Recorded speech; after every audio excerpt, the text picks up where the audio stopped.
ಇದು ಭಾಗ್ಯ ಇದು ಭಾಗ್ಯ ಇದು ಭಾಗ್ಯ ಎಂದಂತೆ ನಿಜವಾಗಿ ಇವತ್ತು ನಿಮ್ಮೆಲ್ಲರ ಭಾಗ್ಯ ಇದು.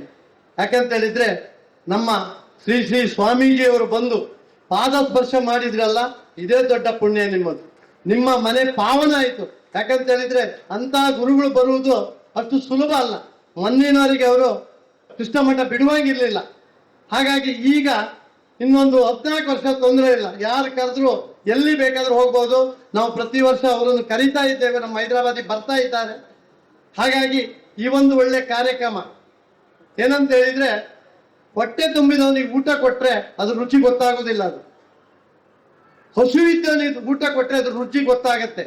ಬಂಗಲೆ ಇದ್ದವನಿಗೆ ಮನೆ ಎಷ್ಟು ದೊಡ್ಡ ಮನೆ ಕೊಟ್ಟರು ಆ ಬಂಗಲೆ ಇದ್ದವನಿಗೆ ಆ ಮನೆ ಬೆಲೆ ಗೊತ್ತಾಗೋದಿಲ್ಲ.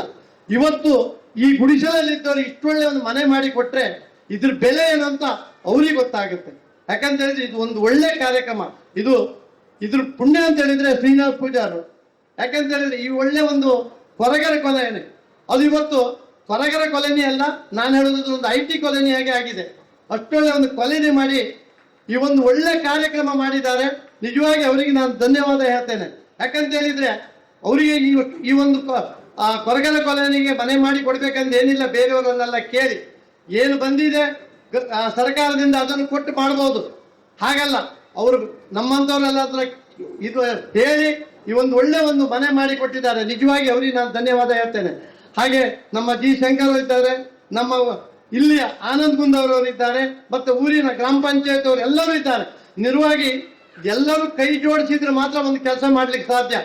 ಒಂದು ಬೆರಳಿಂದ ಏನು ಆಗುದಿಲ್ಲ, 5 ಬೆರಳಿದ್ರೆ ಮಾತ್ರ ಅದಕ್ಕೆ ನಾವು ಮಾಡ್ಲಿಕ್ಕೆ ಸಾಧ್ಯ.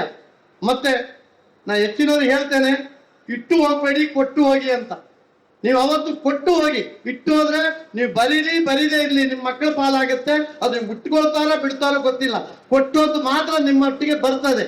ಹಾಗಾಗಿ ಈ ಒಂದು ಕಾರ್ಯಕ್ರಮಕ್ಕೆ, ಯಾಕಂದ್ರೆ ಇವತ್ತು ಊಟದ ಅಗತ್ಯ ಯಾರಿಗೆ ಹೆಚ್ಚು ಜನರಿಗೆ ಬೇಕಾಗಿಲ್ಲ, ಆದ್ರೆ ವಿದ್ಯಾಭ್ಯಾಸ ಮತ್ತೆ ಮನೆ ಇದು ಖಂಡಿತ ಬೇಕು. ನಮ್ಮ ರಿಷಬ್ ಶೆಟ್ರು ಅವರು ಶಾಲೆಯನ್ನು ದತ್ತಕ್ಕೆ ತಗೊಂಡಿದ್ದಾರೆ. ಅವರು ವಿದ್ಯಾಭ್ಯಾಸಕ್ಕಾಗಿ ತುಂಬಾ ಪ್ರಯತ್ನ ಪಡ್ತಿದ್ದಾರೆ, ಖರ್ಚು ಮಾಡ್ತಾ ಇದ್ದಾರೆ. ಹಾಗೆ ಈ ಮನೆ ಕಟ್ಟಲಿಕ್ಕೆ ನೆಕ್ಸ್ಟ್ ಟೈಮ್ ಒಂದು ಮನೆ ಕಟ್ಟುವಾಗ ರಿಷಬ್ ಶೆಟ್ರು ಕೂಡ ನಿಮ್ಮೊಟ್ಟಿಗೆ ಇರ್ತಾರೆ. ಯಾಕಂತ ಹೇಳಿದ್ರೆ ಇದ್ರ ಪುಣ್ಯದ ಕೆಲಸ. ನಿಜವಾಗಿ ಹೇಳ್ತೇನೆ, ಅನ್ನ ಇಲ್ಲದವನಿಗೆ ಅನ್ನ ಕೊಟ್ಟರೆ ಅವ್ರ ಪರವಾಗಿ ನಾನೇ ಮಾತಾಡ್ತಿದ್ದೆ, ಅವ್ರು ಹೇಳಿಲ್ಲ. ಯಾಕಂತ ಹೇಳಿದ್ರೆ ಅಷ್ಟು ನಮಗೆ ಅವ್ರಿಗೆ ಸಲಿಗೆ ಇತ್ತು. ಹಾಗಾಗಿ ನಮ್ಮವರೇ ಆದ್ರಿಂದ ಅವರು ಕೈ ಜೋಡಿಸ್ತಾರೆ.